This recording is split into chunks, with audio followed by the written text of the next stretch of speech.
Bonjour, aujourd'hui je voulais vous parler d'un phénomène que je retrouve beaucoup en consultation et j'ai appelé ça le syndrome des plantes sans arrosage. Eh bien c'est à même titre que les petites plantes que l'on a en intérieur qui n'ont même pas de terre, même pas besoin d'eau, que l'on pose simplement et elles survivent. Eh bien il y a des personnes qui sont comme ça, c'est-à-dire sans besoin. Ça ne veut pas dire qu'elles n'ont pas de besoin, mais c'est comme si elles s'étaient coupées leurs propres besoins. C'est très subtil parce qu'on s'en rend pas compte. Pourquoi? Parce qu'on a l'habitude de fonctionner comme ça, tout simplement. Ça va se caractériser par parfois un manque de sexualité, un manque d'attrait pour la sexualité, par un manque d'envie, par en fait une absence de plaisir, de pas savoir ce qui nous ferait plaisir, une sorte de vie vide en soi, un vide de vie en soi, et aussi un manque d'enthousiasme.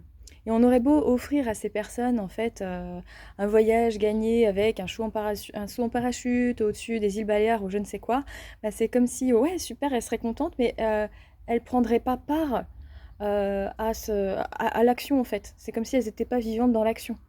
Et elles ont beau entreprendre des choses qui, pourtant, pourraient être des passions, mais il n'y a pas de vie à l'intérieur. Dans n'importe quelle de leurs actions, même si c'est des choses qui pourraient leur faire plaisir, même manger un aliment qui pourrait leur faire plaisir, c'est comme si bah, il y a pas non plus la sensation de plaisir, d'être content, d'être heureux, d'être enthousiasme, d'avoir envie de quelque chose, d'avoir envie de se satisfaire de quelque chose.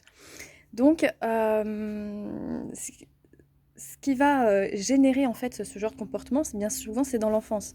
C'est souvent des personnes qui ont eu des parents qui n'ont pas trop eu le temps de s'occuper d'elles, ou c'est des personnes dont les parents ils ont une éducation très stricte, très rigide, ils avaient des attentes très grandes, comme s'ils sous-entendaient à leurs enfants qu'ils avaient un besoin de satisfaction vis-à-vis de leur enfant, peut-être au niveau des résultats scolaires, ou bah, une éducation stricte hein, tout simplement, pour leur bien-être, hein, on fait tous des erreurs au niveau d'éducation.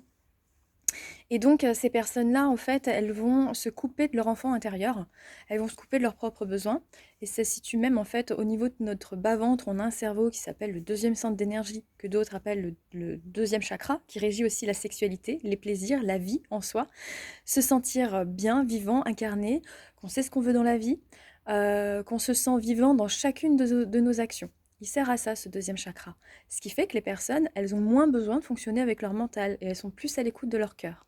Mais quand il se passe le phénomène de se couper de ses besoins, eh bien, on va beaucoup plus fonctionner avec le mental et beaucoup moins avec le cœur. Et dans chacune des actions, les personnes, elles vont être en mode automatique, en mode robot, et pas prendre plaisir à ce qu'elles font.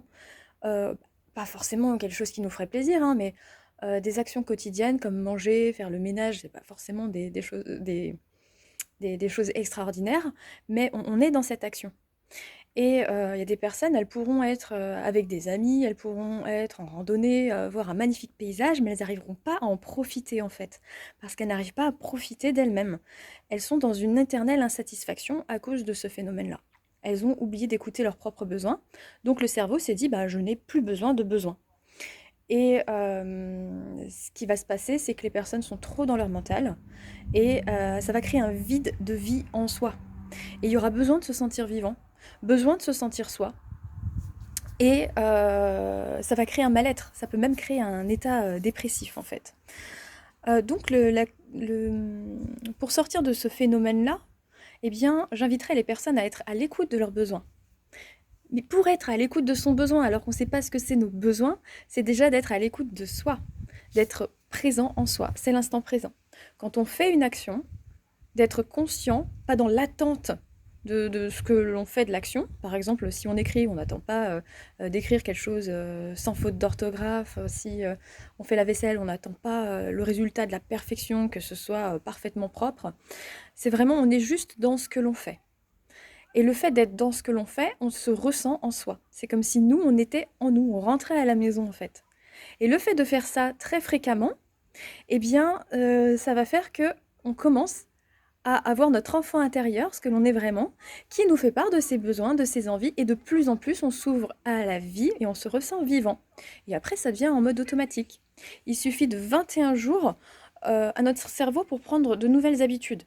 Donc si on fait ça pendant 21 jours, d'être plus présent en soi dans les actions que l'on fait, eh bien on va être plus à l'écoute de ses besoins et on va pouvoir être plus vivant et faire place à cet enfant intérieur et donc réouvrir cette porte aux besoins et au plaisir. Voilà, je vous souhaite une bonne journée et je vous dis à tout bientôt pour la prochaine vidéo.